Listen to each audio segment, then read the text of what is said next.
Masa kuliah kerap kali dianggap sebagai titik awal kemandirian seseorang. Jika saat SMP atau SMA, kehidupan kita masih dikontrol orang tua. Saat kuliah, mahasiswa harus mulai bertanggung jawab mengatur kehidupannya, termasuk dalamnya mengurus keuangannya sendiri. Meskipun sebagian mahasiswa masih mendapatkan uang saku dari orang tua mereka, namun umumnya mereka harus mengatur keuangan mereka agar mereka bisa bertahan hidup selama kuliah. Ada mahasiswa yang mendapat uang saku berlimpah, tapi tak jarang ada mahasiswa yang uang sakunya cekak. Hal ini disebabkan status ekonomi orang tua mereka yang beragam. Latar yang berbeda ini membentuk sebuah pandangan terhadap nilai uang. Mahasiswa yang berasal dari latar ekonomi kelas atas mungkin menganggap uang 100.000 sedikit, karena biasanya mereka mendapat kiriman uang saku 4 juta per bulan atau bahkan lebih. Namun bagi mahasiswa dari latar ekonomi kelas bawah menganggap uang 100.000 sangatlah besar, karena kiriman mereka mungkin hanya 500.000 per bulan. Latar ekonomi mahasiswa kerap kali mempengaruhi gaya hidup. Terkadang kita melihat beberapa mahasiswa terlalu konsumtif karena mereka menganggap uang tidak terlalu berharga. Beberapa faktor yang bisa menjadi pemicu perilaku konsumtif adalah gengsi, lingkaran pertemanan, perasaan impulsif, dan kesenangan. Namun apakah semua mahasiswa seperti itu? Tentu tidak.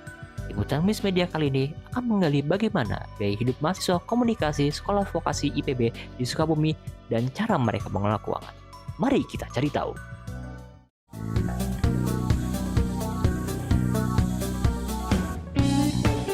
Oke, nama saya Widiana Ardiansah dari Prodi Komunikasi Digital dan Media Angkatan 60 Sekolah Vokasi IPB University. Halo, aku Nabila Hairunisa, mahasiswa Sekolah Vokasi IPB University, Program Studi Komunikasi Digital dan Media Angkatan 60. Oke, perkenalkan nama saya Nazif Romansyah dari Program Studi Komunikasi Digital dan Media Angkatan 60 Sekolah Vokasi Sukabumi. Halo, perkenalkan nama aku Karlita Baufa Umbo dari Prodi Komunikasi Digital dan Media Angkatan 60.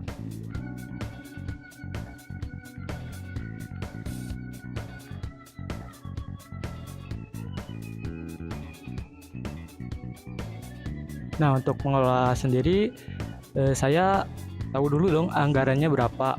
Nah, untuk itu saya akan mengontrol pengeluaran-pengeluaran dan juga akan mengedepankan kebutuhan. Untuk mengelola keuangan sendiri, karena aku masih pemasukannya per hari dari orang tua juga, biasanya aku memastikan bahwa pengeluaran aku itu tidak melebihi pemasukan, biar nantinya ada uang yang bisa disisihkan untuk emergency. Kalau aku sendiri, cara ngelola uang aku tuh, aku bagi-bagi gitu. Jadi misalnya kayak dapat income dari orang tua, dapat uang jajan lah ya bahasanya. Terus dibagi gitu, misalnya kayak buat main berapa, buat makan berapa, buat uang darurat berapa gitu. Jadi dibagi-bagi itu sih cara ngelola keuangan aku. Jadi aku udah kayak bikin list gitu loh, sehari itu aku makan berapa, terus untuk skincare berapa, lalu untuk seandainya nanti kalau aku harus naik Maxim atau ojek, itu berapa perkiraannya, lalu kuota juga aku perhitungkan gitu. Ya mungkin cara aku ngelola ya pasti dilihat dulu apa pemasukan aku dari sendiri ada berapa, terus kita atur secukupnya. Dan aku sendiri dikasih uang yang secukupnya, nggak selalu nentu, kadang bisa lebih, kadang kurang. Jadi aku ngatur sendiri kayak makannya harus sekali berapa, budgetnya berapa untuk sekali makan, kayak gitu.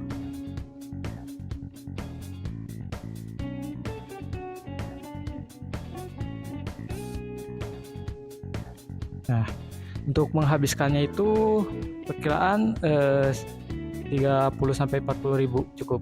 Oh, itu per bulan atau Itu per hari sih.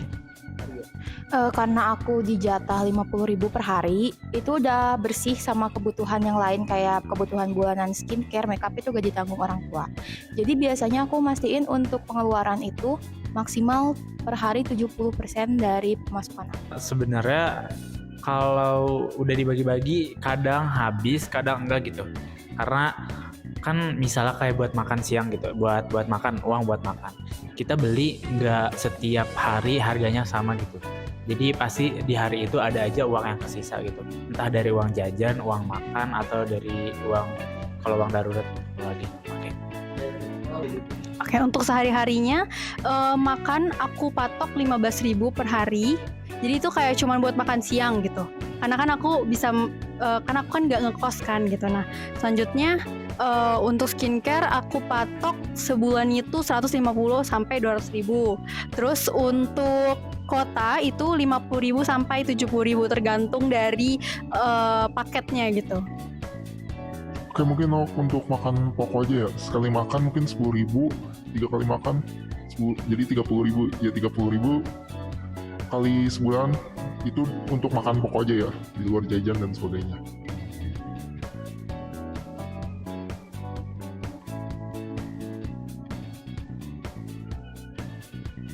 Nah, kebetulan kan kita dari vokasi udah tentu dong banyak turun lapangannya. Nah, itu yang sangat menguras aku tuh saat praktik lapangannya.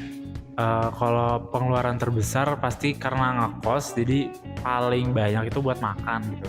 Karena buat makan pagi, makan siang, makan malam itu jadi paling banyak. Kalau buat main sama buat yang misalnya kayak buat apa ya, buat main itu jarang sih, karena aku pribadi kan gak begitu sering main keluar. Jadi paling banyak untuk saat ini masih dimakan gitu.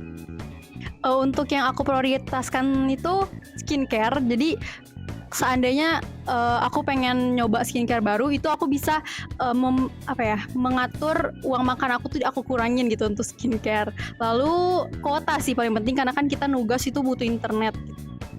Mungkin pengeluaran terbesar makan. Itu kalau untuk kos itu orang tua yang bayar.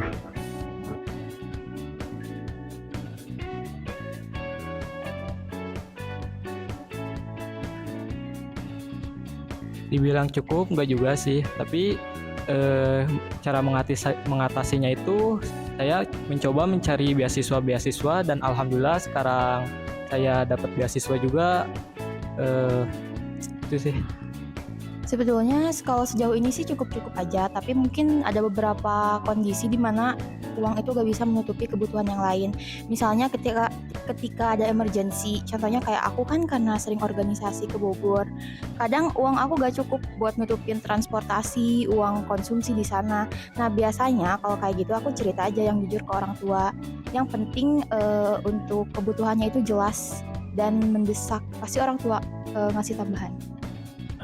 Kalau kiriman dari orang tua itu murni buat uang jajan, buat makan doang gitu. Jadi kalau dihitung-hitung sih cukup.